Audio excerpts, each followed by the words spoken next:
اللہ کریم فرماتے ہیں ما قطعتم من لینۃ او ترکتموها قائمۃ علی اصولها۔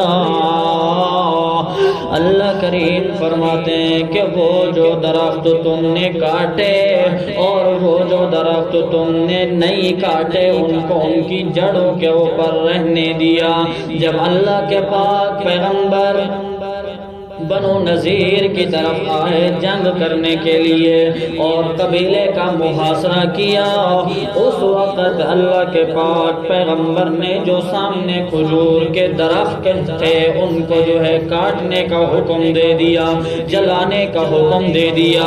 جب اللہ کے پاک پیغمبر سارے بولو صلی اللہ علیہ وسلم نے یہ حکم جاری کیا تو اس وقت یہود کے کچھ لوگ کہنے لگے کہ اے ابو القاسم، آپ تو زمین کے اندر امن امن امن کی بات کرتے ہیں اور یہ درختوں کا کاٹنا یہ تو فساد کی بات ہے۔ آپ بات تو امن کی کرتے ہیں لیکن کام جو ہے فساد والا کر رہے ہیں۔ اس بات پر مسلمانوں کے درمیان بھی یہ معاملہ اٹھا۔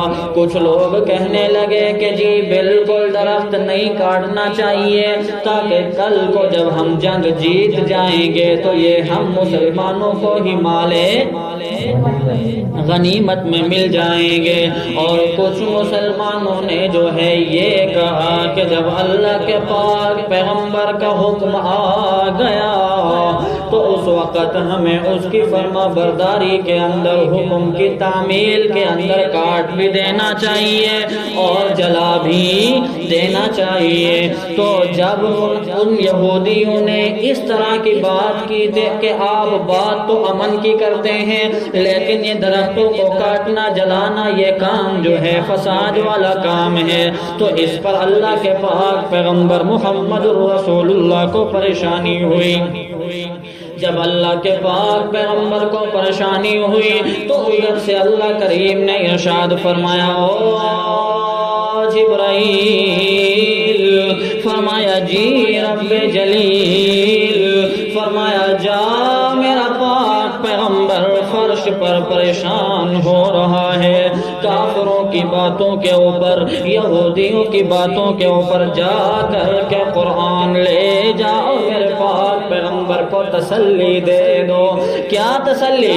اللہ کریم فرماتے ہیں ما قطعتم من لینۃ او ترکتموها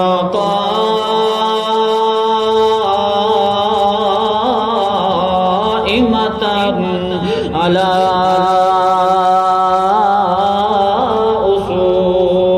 اصولها، کہ یہ جو درخت تم نے کاٹے اور ان کو جلایا، یا جو درخت تم نے نہیں کاٹے نہ ہی جلایا بلکہ ان کو ان کی جڑوں کے اوپر صحیح سالم بالکل صحیح سلامت کھڑا رہنے دے دیا، تو یہ کیا ہے؟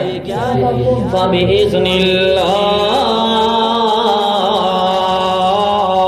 یہ سب اللہ کے حکم سے ہے، یعنی درختوں کو کاٹنا بھی اللہ کا حکم، جلانا بھی اللہ کا حکم اور درختوں کو اپنی جڑوں پر صحیح سالم کھڑے رکھنا بھی اللہ کا حکم۔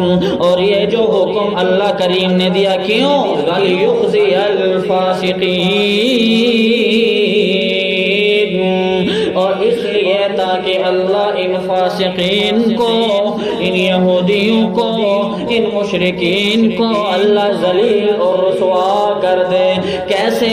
یعنی جب وہ اپنے ان درختوں کو جلتا ہوا دیکھیں گے، چونکہ اپنے آپ کو یہ قوت والا سمجھتے ہیں، ثروت والا سمجھتے ہیں، دولت والا سمجھتے ہیں، اپنے آپ کو سردار سمجھتے ہیں، جب ان کی سالوں کی محنت سامنے جل رہی ہوگی اس کو جلتا ہوا دیکھ کر ان کے دل بھی جلیں گے، اور ان سرداروں کا مال چونکہ جلایا جا رہا ہے تو یہ بھی ان کے لیے ایک ذلت کی نشانی۔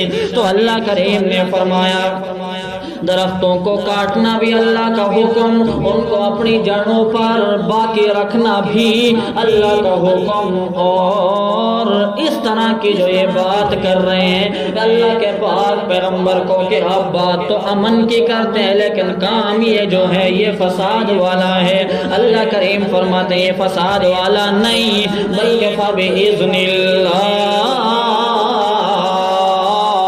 یہ سب کچھ اللہ کے حکم سے کیا جا رہا ہے۔ جب حکم اللہ کا آ جائے تو اس وقت فساد نہیں بلکہ وہ نیکی ہی نیکی بن جاتی ہے۔